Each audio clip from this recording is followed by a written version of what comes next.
Well, hello friends, I am Jocelyn. Welcome to Jocelyn's Twilight Years. How to be a really old model. This is a very non-money video because it's something I've wanted to talk about for a while. I want to talk about how to increase your income when you're a model.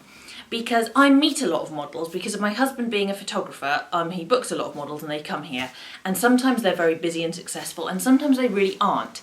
And sometimes I feel as though they might be looking at me and going, how on earth has she managed to do this for 15 years successfully? She is not prettier than me. In fact, she's not as pretty as me. I don't know what they're thinking, but I imagine, it's very stressful. So I thought I would share a few of the ways in which I have ensured that I'm successful as a model, and as time has gone on, I've increased my revenue from modelling. When you're a model and you're not quite as busy as you'd like to be, and you're not quite as successful as you'd like to be, the first thing you can look at is working harder. So that's the first thing I did. Instead of going by train to my shoots, I bought a car and I started driving to my shoots, because that way I discovered I could simply fit more into the day.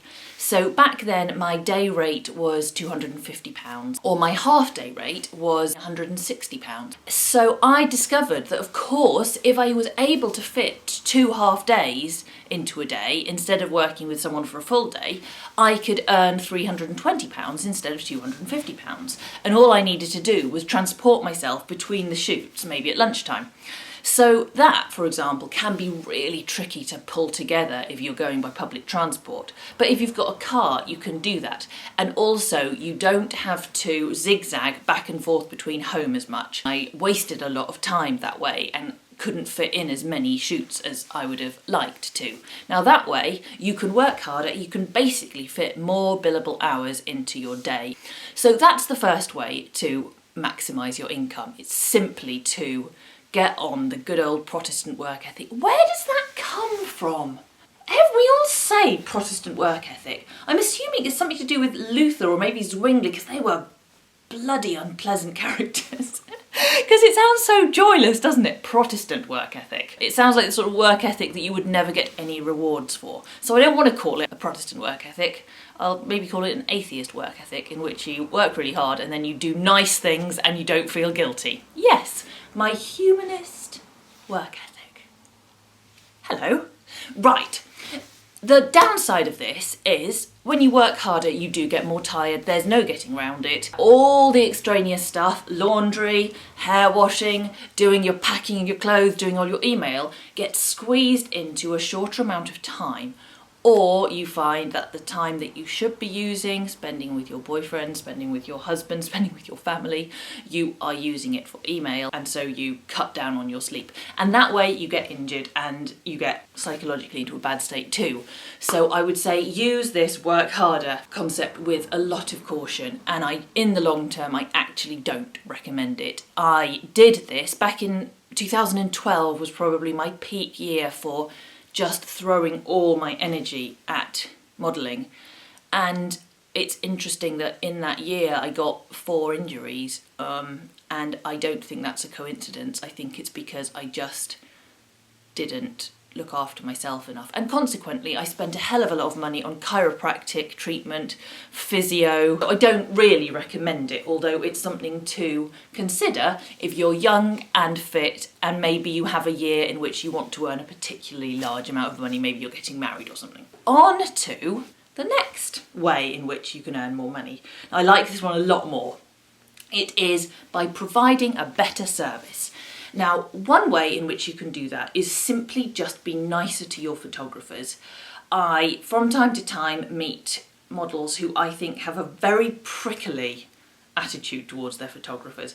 And while I totally relate, because I can be bloody prickly too, I think that if your photographers get the sense that you slightly disapprove of them or you look down slightly on their work, they're probably not going to want to spend the day with you, which means that you won't get so many repeat bookings. So simply by being nicer and approaching every shoot with how can I help them rather than how can I make them do what I want, it can really pay dividends. That's another expression I'm not keen on, really. It can pay dividends. Why do we say that? Why don't we just say it can really pay off? it can really pay off. I really hate cliches and I hate it when I hear them coming out of my mouth. Horrible. Treat your photographers better. Get back to them on email faster. Be on time more often. Pay attention more to what they want. And while you're with them, don't complain about personal stuff. And don't compromise the shoot by going and making personal phone calls, answering emails, having your phone on the table at lunchtime. Just don't do those things. Make them feel like you are really concentrating on them for the time you're with them. The other thing you can do in terms of offering a better service is you can work on offering unique selling points or USPs. The more USPs you can have as a model, the better. Now, I started off back in 2003 with some natural unique selling points, and probably if you think about it, you will have some as well. For example, I was 6'2", which is statistically unusual, and I was an ex-ballet dancer. So those, to begin with, those were my only unique selling points, really, but they were pretty good ones, and I maximised them. So I made a big deal of being 6'2", and I made a huge deal in my portfolio of the fashion work I did. Not that I actually did that much fashion work, but I did do London Fashion Week, I did a bit of catwalk stuff. The perception was that, well, I guess you're getting more for your money. You're getting 6'2" of model instead of 5'8". And going on and on and on about my classical ballet training was also very valuable. At the time, I think I was the only model in the UK who was working to nude and could do proper point work. So that these days, that's not the case. Anyway, there are more of us, but even so, finding something that, even if it's not a unique selling point, it's an unusual selling point, and making sure you really hammer those points home in your portfolio notes, that will also pay dividends, whatever they may be. Dividends have started being taxed, let me tell you. So now, being a limited company is not so much fun for tax reasons as it was. Boo! Anyway, sorry, I digress. La! As I matured as a model, I discovered that I didn't want to rely on the unique selling points that I had, because I stopped wanting to do quite so much ballet related work because it hurt me and it caused me injuries. So I had to see if I could acquire some new unique selling points, or if I could develop some that I'd already got that I hadn't made a big deal of. So another unique selling point that I developed was the ability to rig rope bondage, so I can teach photographers, I can tie myself up on set, or they can hire me to tie up another model. So that worked really well for me. Another thing you can do is you can simply invest in some specific kinds of clothing. So in 2013, I injured my knee quite badly and I had to stop doing point work altogether for a while. And so in 2014, I thought I needed a different direction. So I branded it Fetish 14 for myself, and I just went and bought a whole load of latex and PVC outfits. And my goodness, it paid off. I guess I bought myself maybe 5 pieces. It wasn't a huge investment, but I was really surprised that basically people started booking my catsuit, and I sort of came along with the catsuit like as free gift. It was a huge deal for some photographers, and I think you could do that with any number of items. You know, you could go down a real vintage fashion route, or you could specialise in uniforms, or you could go down a latex or PVC route if that's what you like, or leather, or you could acquire some really great hair and makeup skills and make that your big unique selling point. I know quite a lot of models invest in wigs, for example. So that is a very nice way to create a unique selling point, because although it costs you some money, it's also quick. It can reinvigorate a portfolio. And I have also, as time's gone on, I have decided to really push home the idea that I'm good on video, because I love video. Here I am on video. So it makes all the sense in the world to tell photographers, I'm a great model to book if you want to do a video. Just creating yourself some unique selling points will make a big difference overall. This one is a little controversial, and I don't suggest you do it simply to increase your income, because I think that would be long term a really bad move for you psychologically. What I'm talking about is raising the levels that you work to. if you want to be a model who only ever works up to topless, you will limit the people who book you, you'll limit your market, and you'll certainly limit your income. If you decide that you will go as far as working nude, you will suddenly find that there are more people who will consider booking you, and that they will probably consider paying you more readily. And as you go up that scale, from nude to open leg nude to fetish work to more explicit work to proper actual porn, the income scale does tend to go up at the same time. The problem is, of course, you don't want to compromise yourself. Really, ideally, you shouldn't be working to a level that is beyond what you are proud of. What I always try to consider is whether if pictures from any given shoot went up on a billboard outside my family's house, whether that would be disastrous for me or not. I don't want ever to feel like I've compromised myself to an extent that something might come back to haunt me. Now, I work to relatively high levels. I've done some really kind of out there fetish stuff, but all of it is stuff that I think when I'm 90 I will look back and smile at. Although you can make more money from working to higher levels, I don't think it's something you should do unless there is another reason why you want to do those levels. Like if it's part of an experiment for you, for your personal sexuality, or whether you just really love pictures like that. Those are good reasons, but don't do it just because your career is struggling, because that would be a really sad and bad reason to do it. I have discovered that when I started modelling, I said I didn't do glamour, I only did artistic nude and fashion. Then I discovered that actually I liked glamour. I love doing kind of sexualised stuff.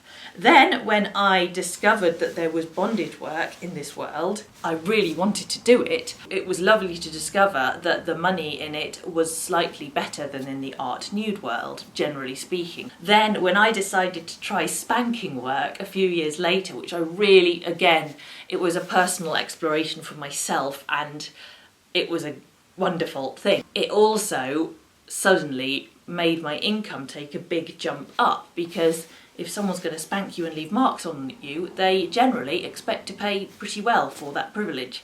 And I know that I miss out on opportunities due to not wanting to do more explicit work than I do. And I know that if I were to raise my levels a little bit more, I could probably make a fair bit more money.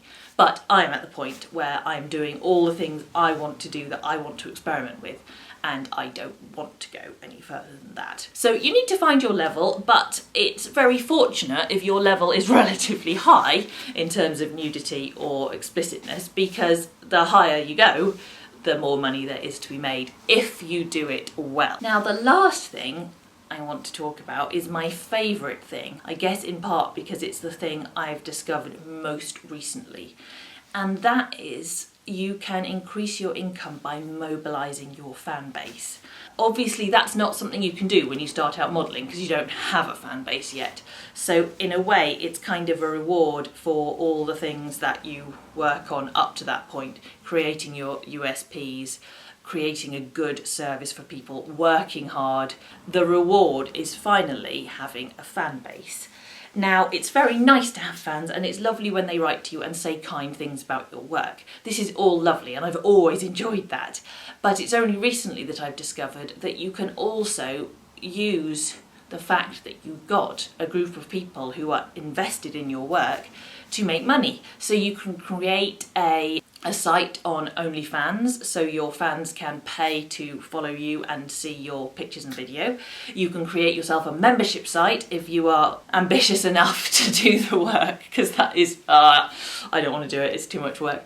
I know this because I live with a man who runs a membership site. Or you can sell your Snapchat monthly memberships to do a very similar thing of basically selling your selfies. There are numerous other ways to do this. You can go down the custom video route, which is very exciting for me, when you get your fans who are interested in you doing a specific thing for them. You can shoot that for them, charge them, and then provided you've been honest about it, you can then also sell that video on via Clips for Sale or ManyVids or similar.